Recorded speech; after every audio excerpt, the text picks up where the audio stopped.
average private practitioner out there has a lot to learn. It's very challenging to run a successful practice with one single dentist. Creating wealth was always something that was very interesting to me. So I was in the service 5 years. Being an entrepreneur in the military is very challenging.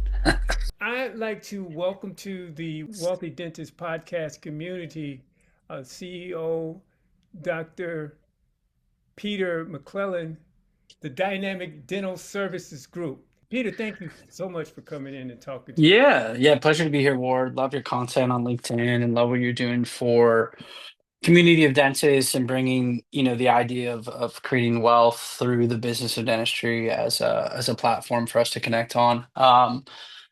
My journey in dentistry started like a lot of kids as an orthodontic patient, and I was lucky enough to be kind of pulled under the mentorship of my orthodontist who really lifted the lid off of what I thought was possible for my life in terms of owning a business, having a team, um, having a vacation home. I mean, all these things that at a young age I had no exposure to, I was able to be, positively impacted on by him. His name's Dr. Steve Huber.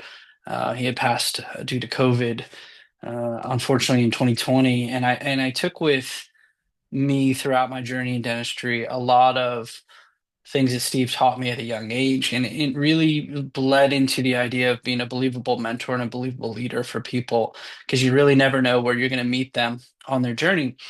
So dentistry for me became a profession that then led to really growing a business around it. So the idea of helping young dentists have a third avenue to go to, if they weren't going to go into public health or they weren't going to go into the service, they weren't going to go to a big box DSO, where could they go?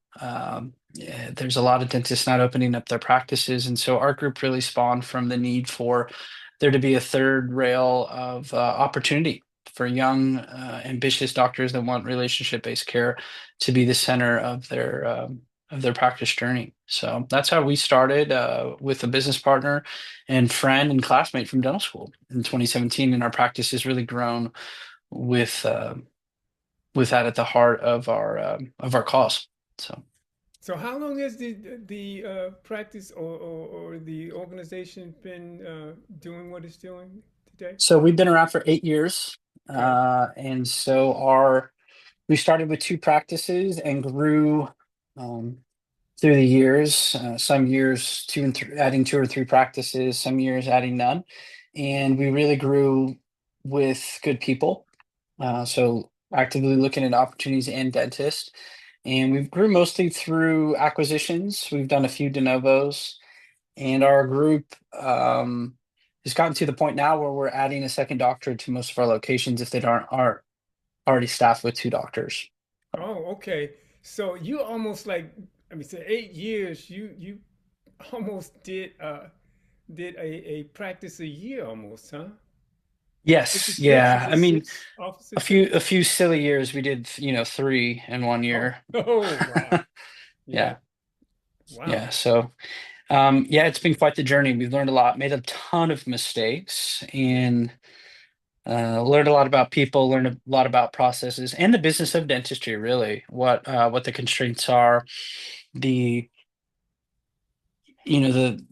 the recipes for success, etc.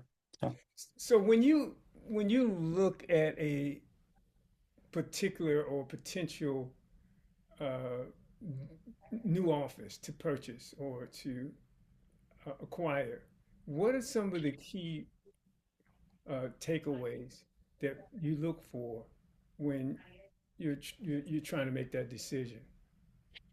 yeah, so it's really evolved over the years. You learn from errors. I would say one really important thing was we look for location and footprint. So we would look to grow the practice in a meaningful way, and having more than four chairs is very important to us, at least for general dental practice. So we have to have the ability to have five chairs at minimum. Perhaps eight is preferred. We need the practice to be an area where it's easy to recruit a doctor that could live in the city and drive 30 minutes to that area. There's a lot of great business opportunities for practices, but ultimately, the practice is only valuable if you can get a doctor to staff it and a team to come and grow the location. So, location is very important for us. When we look behind the curtain and understand what's going in the financial side of the business, we're hoping to see very clean numbers, not a lot of one-offs. From a revenue cycle management standpoint, there's a lot of clarity in the patient journey from the time that they're meted and greeted at the front office to the time they get treated to the time they leave. If that process is fairly frictionless and there's not a lot of red flags on the RCM side, then we start to dive a little bit into where we think the growth levers could be, whether that's, being able to do more implants or more root canals or more comprehensive care, oral surgery, things like that. Those are always dials and levers that we're looking to turn and pull to increase the profitability of the practice, and also is the practice practicing comprehensively? Are they doing a comprehensive exam? Is the patient just kind of getting in and out of hygiene with no photos, with no technology? Are they learning about the risk factors? So we look for, location, and then what is being done from a business financial standpoint, and then what does the patient experience look like? And if we think we can up level the patient experience, and there's a good group of patients that have been receiving, um, good care, maybe not comprehensive care, but good care. Primarily, we look for practices where there's perhaps some reactive care that's happening instead of proactive care. And we can kind of slowly help those patients become more aware of what they can be doing on a proactive preventative standpoint. So those are a lot of the things that we look for in acquisitions. Okay. So Peter, when you mentioned earlier that you're looking at less than four, no, I should say five Mhm. operatories. What are you thinking about when you say, okay, preferably eight? What is that? How do you what is your Yeah, so I what is learned your a long time area ago there? that the most valuable chair in your practice as a general dentist is the chair that's empty, that's open to have the ability to have an emergency patient come in. I spent a lot of time in New York, and I have a lot of friends who have smaller practices there. It's extremely challenging to run a healthy recare system, say two hygienists a day, and then you only have two chairs that you're working out of. You can't ever fit, say, a patient that's in pain, has a toothache, that's not a patient of record of yours. You can't fit them in your busy day.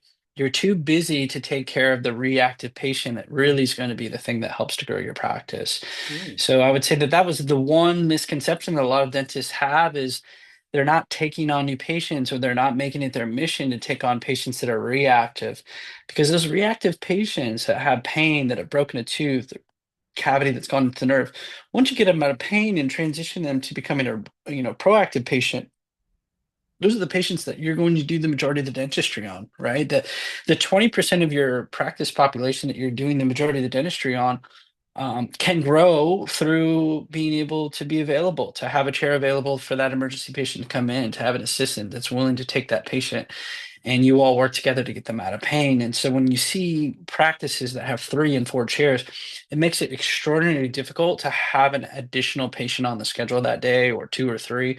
And the pressure of running the efficient practice becomes extremely stressful. So that's where we look to have chairs that not only can we grow the recare base with more hygienists, but we can also have the capacity to take on emergencies. We can see the patient that maybe the other doctors cannot. so that fifth chair is there. I mean, you want it available. And if it's Hmm. not available, the hygienist is generally working in and out of that space as well Hmm. if there's no one there. Yeah, and I certainly think that five is the smallest practice that we have in our group, and that will very quickly probably be not enough chairs in the area where we're growing. So we find that once the recare system can grow to two hygienists per doctor, you want to then you have to start expanding doctor days or expanding the hours of the office. We have one office that is now working somewhere between 9 and 10 hours a day because there's just the demand is there and we don't have enough capacity. So it's an interesting conundrum to have. And as you look to acquire a practice, you want to plan for growth. You don't ever want to pigeonhole yourself in a position where you don't have the capacity if the practice grows the way you want it to. So, what's your secret sauce in getting the kind of professional or the kind of practitioner into your office or into a seat that's available? How do you get them to come in? As Or far as the dentist or as far as the yeah, patient goes. a dentist. How do you So, attract them? for us, we really try to connect in the community of dentists in a meaningful way with mentoring other doctors. I'm very lucky that the doctors that are on my team are actively doing continuing education. We host some continuing education.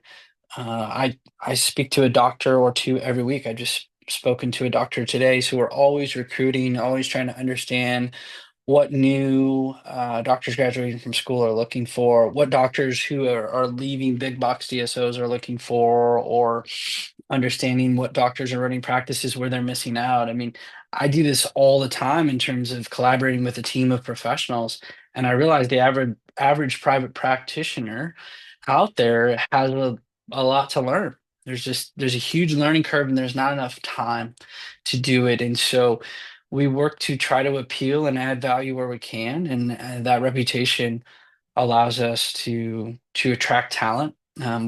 Just like anywhere else, we're posting jobs and trying to be active on in social media to that degree. So Okay, so location is key. Having enough operatories, five at minimum, and then five in fact maybe a little bit small in your thought in your thinking process. So when you have eight operatories, you're looking at maybe two doctors per office, or is that a thought that may change yeah, if you have eight? yeah. As we've grown, we found the more that I get to speak with dentists, the more I realize that they very much value time off. They value flexibility. Okay. And it's very challenging to run a successful practice with one single dentist. And so, if you're able to balance out the desire to have time off and flexibility with having another doctor there, the practice will, cater to the needs of that dentist. I also see dentists burning out all the time because they just don't have enough time off. They don't have enough time to enjoy life. So, our big push has been to have two doctors per practice. Okay. We also require and have started to build out what we call our dental fellowship program, where dentists come into our orbit and we walk them through a 6-week fellowship that helps bridge the space between wherever they were at and what we need them to be in order to meet the standards that we have in our group. It's pretty intentional, and certainly we found it to be effective in setting expectations and also giving dentists what we would call real mentorship that matters. Think accelerated AGD or GPR with patient communication, treatment planning, financial um, planning, mindset shifting work, things of that nature. So that's also something that we know is necessary for our doctors in order to be successful. I'd like to back up for a second just to see, because I'm hearing a lot that we didn't cover. Oh, I didn't ask in the beginning, and I apologize for that. But it sounds like you came in almost prepared for the business side of dentistry. It just I get that feeling. Correct me if I'm wrong. How did you come in as a practitioner with the tools or or no tools, if you will, as a practitioner? Certainly. I realized, so Ward, I graduated dental school in 2010. I went into the Army. So I was an Army dentist for 5 years, Okay. and I had a lot of free time. So I was able to read and learn and always get mentorship, preparing myself for the day that I was able to own a business or own a practice. So I Okay. did put a lot of intention and grit. And I was just genuinely very interested in the idea of running a successful dental practice. For a very long time, I was just hoping to be a very, very good practitioner. So a lot of high-level continuing education when it came to occlusion and treatment planning, TMD diagnosis and interventions. The more I learned there, the more I saw the opportunity for comprehensive care dentists who were going to have a hard time managing the business because they were becoming so technical. So it just kind of bled into itself. It was creating wealth was always something that was very interesting to me. And it seemed to make the most sense that if I was a really good dentist, a good communicator, that the money would follow. And that that's what I prepared for the entire time I was in the military. So Oh, okay. All right. Well, I mean, it sounds like you spent a lot of time in it, and I was just wondering how did that come about because there are no classes in school when yeah. you know as you were becoming a dentist, and uh, when I have a conversation about dentistry, this is not the kind of conversation I have with most dentists. Uh, that's awesome. So, tell me about the technological side of your space. How do you approach technology, and how important is that to you and your business? Yes, being modern has always been very important to me, and is a huge core value and tenement to our the way that we practice. What I've studied about the practice of dentistry is that patients, by and large, have no awareness of their risk factors, nor do they understand the challenges that are in their mouth. And so, if we can find ways to educate patients with modern technology, it makes our life easier. So, we utilize um, Pearl AI to talk through radiographs with our patients. We used to never talk about radiographs. We're now looking at radiographs with our patients more and more because of the advent of that technology. We are utilizing iTero scans, so digitally scanning the patient and then showing them their teeth right away. We Yeah, have yeah, all of our doctors talking to patients with their teeth right in front of them. right, Rather than the words just disappearing in the ether, the yeah, patient now has an engaged attachment to their own teeth. And that's been a huge game changer because, imagine trying to talk about wear in abstractions or loss of tooth structure to patients in 2010, 2011, when we didn't really have digital scans that showed those patients that. So we believe that it's the easiest and the best way to talk to our patients. Of course, intraoral photography is a huge part of it. But our goal should be with every patient that they know more about their teeth than they've ever learned in their first appointment. We're not trying to teach them dentistry. We're just trying to communicate to them in a way that they can understand it. How can they better take care of their mouth? How can they um, clean around areas that are challenging? Uh, how can we address some of the problems that are showing up in their mouth and break that cycle? So we utilize technology more for a piece of education than anything. Combine that with CBCT as well. I mean, we have CBCTs in all of our practices. So so it's more preventative uh, yeah, from your position. Oh, yeah, interesting. yeah. I think preventative and educational, and that it builds trust, and that lends itself to relationship-based care, which is the standard at which based our business on. Mhm. Knowing our patients, helping them understand their challenges, the problems that are in their own mouth, and helping them become educated so that they make the best decisions for themselves. Hmm. As the forerunner, as the leader of your company, how do you, or is there, well, you say you're looking for ambitious dentists. I guess there's no really, there's no serious problem with them trying to get more information, but I'm sure you're probably handing them some type of, giving them some type of leeway as to what type of information they want to look at. If they're looking at um, finances, for Hmm. example. How and Hmm. where do you look for that? Hmm. When it comes to recruiting doctors, Yes. or yeah, we're spending the majority of our time helping dentists understand what's possible for themselves.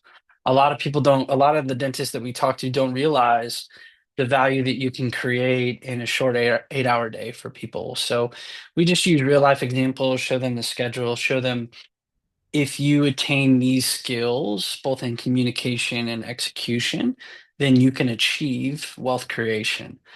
So we use that and we just give them examples. We say, this person just graduated from dental school last year and now they're at this level. This is the money they're making. These are the procedures that they're doing. These are their reviews, et cetera. So we just, we try to be as transparent as possible. Um, the challenge that we're finding oftentimes is dentists have no idea what's possible. Like they don't know, right? They don't know what they don't know because they've only been exposed to two, three dentists or maybe one person that was believable in school. So So try you to kind really, of lift the lid off of that for them. So so you really giving them some kind of traction or some kind of connection as to like this skill set leads you down this path. mhm. What Mhm. type of skill sets you're going to need to get X, Y, Z in terms of dollars if that's what you want. And having the opportunity to, by doing so, have your freedom as well. Is that what you have in Yeah, mind when you? yes, I've always believed that when we are in the business of healthcare services as we are, dollars equate typically to the number of problems that you've been able to solve for a patient Hmm. or the number of patients you've been able to help. So I do think it's good early on to get doctors thinking about how much value do they want to create Hmm. and what do they want their data to look like. And if you can paint that picture for them, everything else kind of follows. Yes. Yeah. Right. So, wow. I mean, like, so then when you first started, did you come out as a general dentist? I did. Yeah. Okay. Yeah. Okay. So you Hmm. did a lot of different types of procedures before you decided that you wanted to, well, focus on a particular area in dentistry. Yeah, so I did advanced education in general dentistry, which I think is very helpful. I was in the military, so they paid for my dental school, and that allowed me to have a lot of repetitions with procedures. And then I just tried to take advantage of everything I could. I wasn't just going to be the person that did the minimum effective dose. To me, it looked like a great opportunity to do a whole bunch of practicing. So that's what I did.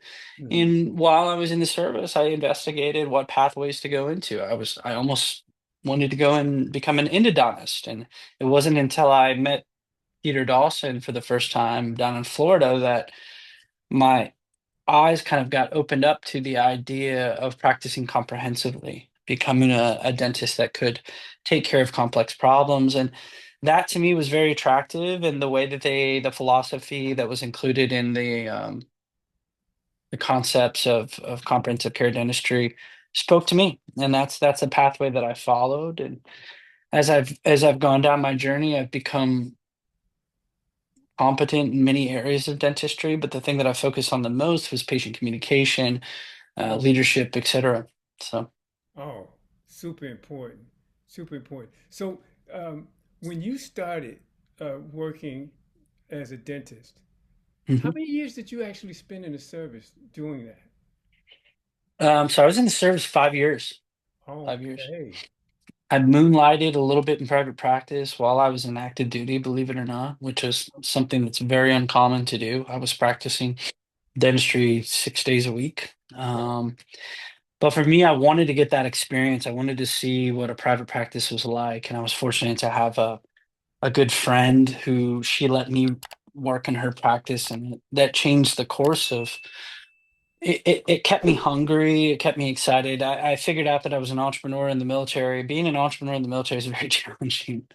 So, Imagine. uh, yeah, very challenging. So I made the best of it, learned leadership at a high level, understood what scale and systems looked like, and took that into the possibility of scaling a business. So it helped. So 5 years in the service as a dentist, and moonlighting on the weekends, I assume. Yeah. And then say, okay, all right, so I'm going to go out and open my own shop. Did you go in as an associate, or did you open your own shop when you left? Yeah, so when I left the service, I worked as an associate dentist for my friend for about a year. I convinced myself that I was going to move to Chicago. So I moved to Chicago for a little bit. The opportunities I had there kind of fell through. And in 2016, I decided to take a pivot and look at a couple practice opportunities in Kansas City with a buddy of mine. And that really created a huge shift and change in life for me because I became a practice owner of two dental practices in 2017, February 2017. And so, up until then, it was Army dentistry, a little bit of private practice, and then full on ownership of two practices from the get-go. One fairly significantly big practice and one that was a little smaller. And yeah, I mean, that was jumped right in. I didn't know any different. So, Right. And so yeah. this is a little bit before you started your organization, right? This was how many years before you actually started the Dynamic Ye- Dental Services Yeah, so Group? so Dynamic Dental Services Group really started about, you know, we started our business in 2017, 8 years ago, and Dynamic Dental Services, the idea of hiring associates and hiring multiple practices really started around 2019. So Oh, yeah, so I mean, within that 8 year time frame, all of this just kind of happened and grew. so So was that something that you had planned? You had kind of like you were seeing you vision you had the vision of doing something like this while yeah, you back? Okay. yeah, I read a book called Cash Flow Quadrant and by Robert Kiyosaki, and he gives the example of a dentist being an independent contractor, kind of the lower left side of the cash flow quadrant. And I remember reading that and thinking, I don't want to be that. I want to be a business owner. And in order to be a business owner as a dentist, you need to employ other dentists to do the work. And I definitely saw an opportunity for that. So that was the huge shift. I knew that in 2016, and it just took 2017, we were lucky enough to retain two doctors that worked with us. And so we had, walked into not only practice ownership, but owning the responsibility of having associate doctors. Luckily, they were good associate doctors. They were owners. And so that helped and didn't really get our first associate until around 2019. So really pulling through the idea and vision of having other doctors working on the team didn't happen until then. And it's a huge shift. You go from your clients being patients to now, for me, a big focus of mine is my clients are dentists. And I'm looking to attract dentists and show them the pathway to, private practice success. And so you work yourself out of the chair, so to speak. Still in the process of doing that. Yeah, I still get to do dentistry a little bit. It's not as easy as you'd think. So I'm working on it, working on it. Okay, all I still right. get to see patients a few days a week, and I found a really qualified two qualified doctors to take over most of my patient load in one of the offices. So it's there's no new ideas. I'm not recreating the wheel. I'm just doing what other people do before me in dentistry and in other businesses. So it's a fun journey for sure. Yeah, yeah, yeah. So I'm thinking now too. So when you're still working as a dentist, uh, Hmm. not as much as you used to, and when you work yourself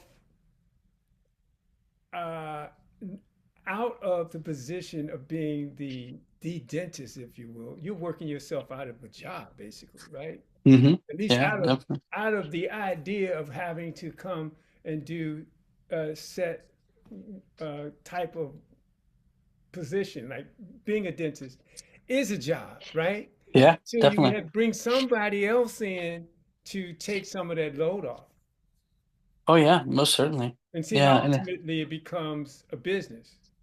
yeah, that's how you can become a business owner. Yeah, you I'm, can't I'm kind of you can't be the tracking. one responsible for the cash flow, right? Right, exactly. Yeah, Yeah. yeah. Yeah, so uh any like are you looking to, is there a certain type of number that you're looking at that's going to say, okay, we have enough here, or are you, do you want to be, I know you don't want to be a big box, I don't know, maybe you do. Mhm. But what does that number look like? Do you, have you forecast that in your mind? As far as like enterprise value of our group or top line Growing, revenue, growing, yeah, growing. growing. Yeah.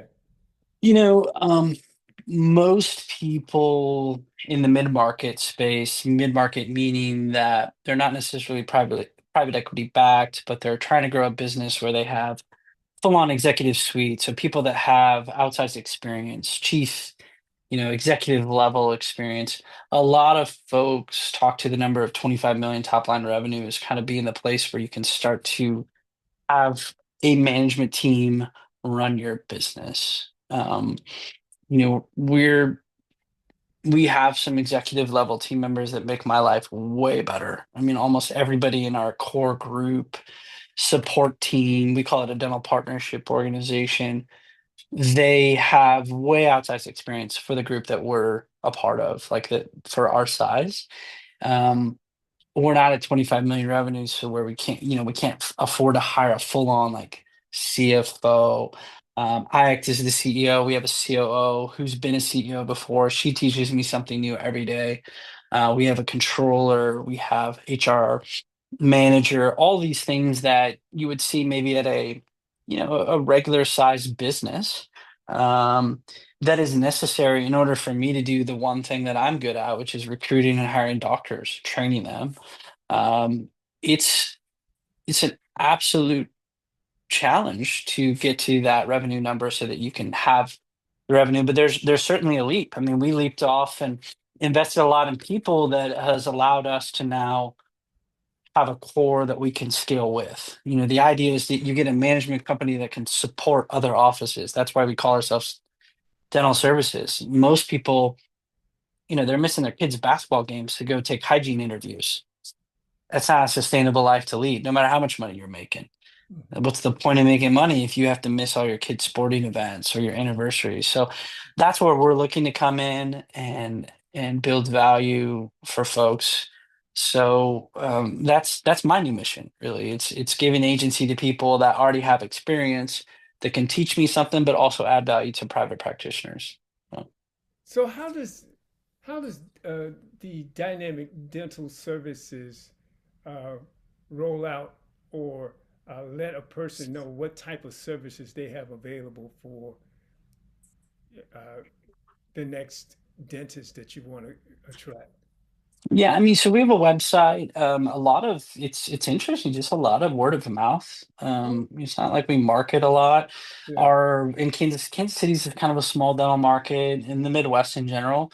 yeah. So getting the word out on podcasts, getting the word out through masterminds and groups like that. Um, trying to be a good steward of taking phone calls and experience sharing with doctors. I firmly believe that the more doctors work together, we all win. There shouldn't be really a level of competition. It really needs to be sharing best practices so that we can sustain our foothold as business owners in dentistry. I think the autonomy of dentistry is solely within the hands of having control over our business. And so if we're more business minded, we will fight becoming what happened in medicine, where you kind of lost control completely. So for me, I just kind of put that into the universe and doing my best to, uh, provide value to people and, you know, through karma, having it come back. So, So what does a day look like for Dr. Peter McClellan? What? yeah, wake up 5:20, meet my trainer at the door, work out, cold plunge, Oh, shower.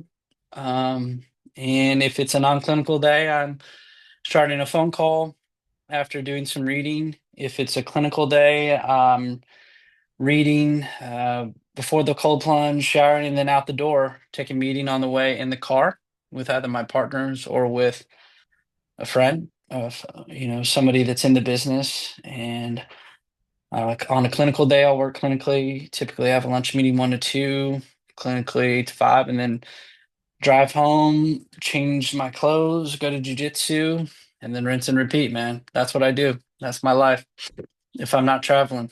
So it's a lot. Yeah, it's quite a lot. So what's on your menu for reading these days? What are you looking at? Oh gosh, I read a lot. I've got this huge. You've probably heard of the book by Napoleon Hill called Think and Grow Rich. Yeah. Well, I was in the library last weekend and I looked, and there's this huge, thick book. It looks like the Bible, and it says The Laws of Success by Napoleon Hill.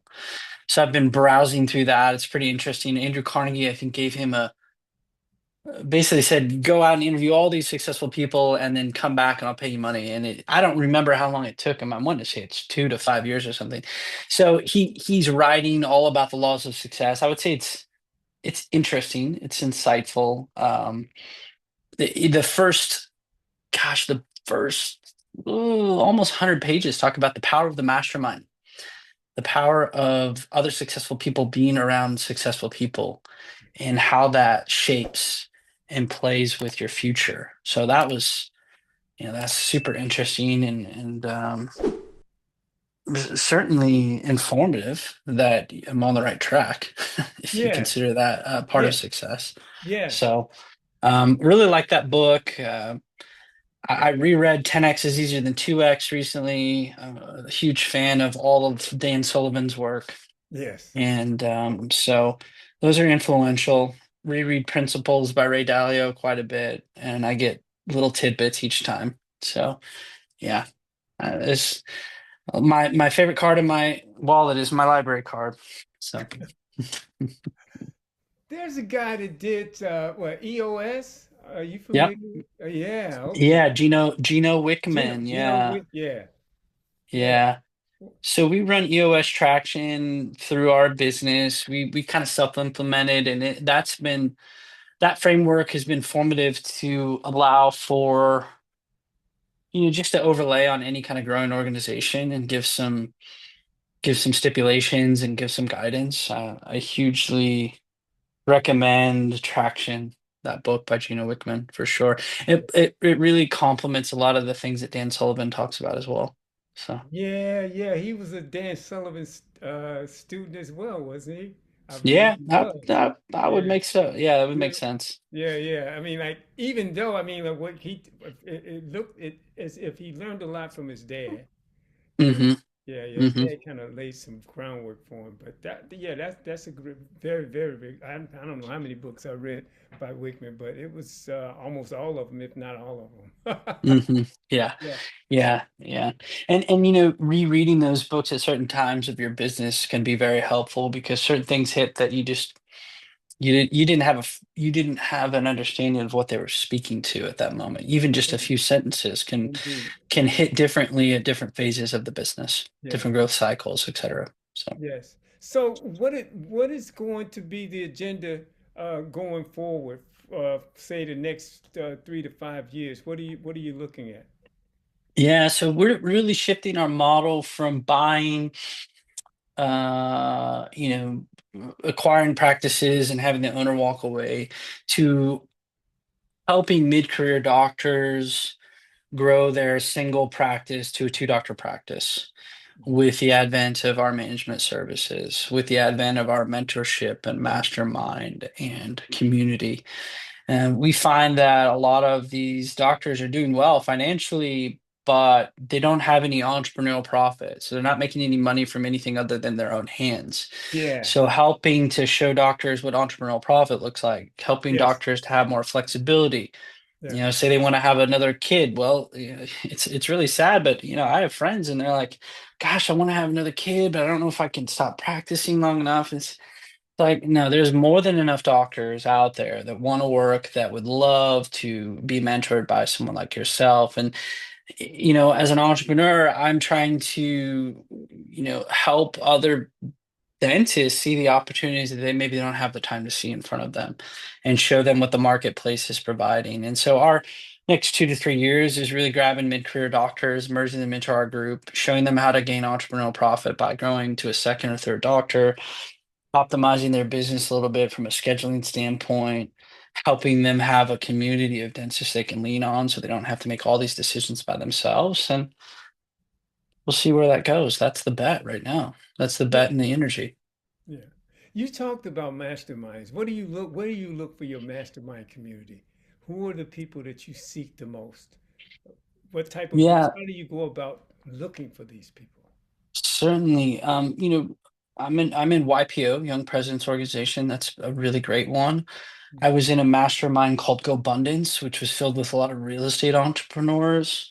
I like the idea of being around people who are really open. They're really transparent. I like the idea of having masterminds or, what I would call professional organizations that have some structure to them, a regular cadence of meeting, um, confidentiality. So those are the things I look for. I'm in three different groups that way, and I've found tremendous value in it. The power of meeting people who think differently than you do, that perhaps run a much bigger business than I do. That's always very important to me. That have a different set of skill set and different lenses, maybe have more life experience. Those are all very important. Really too, just like leading with the heart and not the ego has been helpful to being around those people. The closer I get to the really, really successful people, I find they all kind of similarly want to help others grow. Because once you have everything you need, all you're looking to do is just add value to other people's lives because selfishly that makes your life better. Yeah. Um, so that's what I'm finding. And I try to do the same. If someone asks me for help, I lend an ear or sit down and have a chat. And that has helped me tremendously, and hopefully I can be a conduit of knowledge and advice for others, experience shares. Sounds a little bit like Steve Kofi to me. Yeah, it's right. You help enough people get what they want. Right, right, right. You'll get exactly what you want. So, Yeah. Well, is there anything that you want to add that we haven't covered, Peter?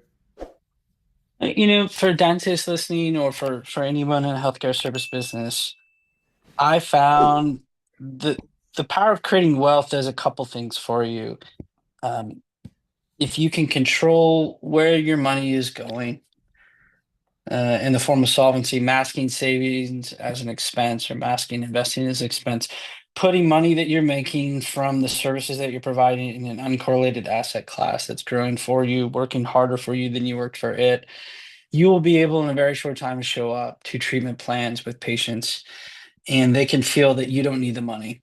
They can feel that you're just looking after them for the right reasons. I think the earlier you can do that, whether it's college or dental school, the better, because the power of compound interest and the power of money growing for you is going to bring you even more, because you are going to show up a better version of yourself. And it's just one of the many things that we have to master on top of health, on top of mental well being, on top of meaningful relationships. But it's one of the easiest things to control, that setting it and forgetting it, and insolvency masking savings as an expense or an investment is, I think, super helpful. And we try to get all our doctors doing that as early as we get to meet them. So, That's great. That's great. Well, thank you so much, Pete, for coming in and spending time with us and giving us these nuggets of wisdom. Uh, is if someone wanted to get in touch with you, how would they go about doing so? I'm pretty active on LinkedIn. That's my main social media platform. I really like the platform. Just tagging me or reaching me out on LinkedIn, Peter McClellan, DDS. That's probably Okay. the easiest way to get a hold of me. So, Awesome. Well, thanks again for joining us. We appreciate you spending the time with us. The Wealthy Dentist podcast is built on connections, opportunities, and meaningful conversations that help jumpstart careers and boost the ROI on your business. Is there a topic you're passionate about or someone in the dental community who should share their story with us? We want to hear from you. Email your suggestions to the Wealthy Dentist Podcast at gmail.com, and let's create content that informs, inspires, and uplifts the dental world. Your ideas could spark our next big conversation. Let's make it happen.